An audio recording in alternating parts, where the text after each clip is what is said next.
నేను నిన్ను భద్రంగా కాపాడెదను. ఇర్మియా 40:4. నీతిమంతులకు, నిజాయితీపరులకు, యథార్థవంతులకు, నిస్వార్థపరులకు, మంచి మనసున్న దేవుని బిడ్డలకు దేవుని కాపుదల ఎల్లవేళలా ఉంటుంది. ఆపద వచ్చినప్పుడు వారు దేవుని ద్వారా తప్పింపబడతారు.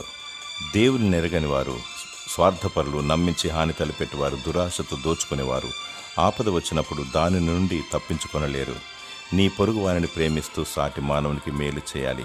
అన్నిటికంటే అందరికంటే దేవుని ఎక్కువగా ప్రేమించాలి. ఆయనకు లోబడాలి. దేవుడు నిన్ను కాపాడి భద్రపరుస్తాడు. నిన్ను నీవు ప్రభువుకు సమర్పించుకో. ఆత్మతో సత్యంతో దేవుని ఆరాధించు. దుష్టుడు పారిపోతాడు.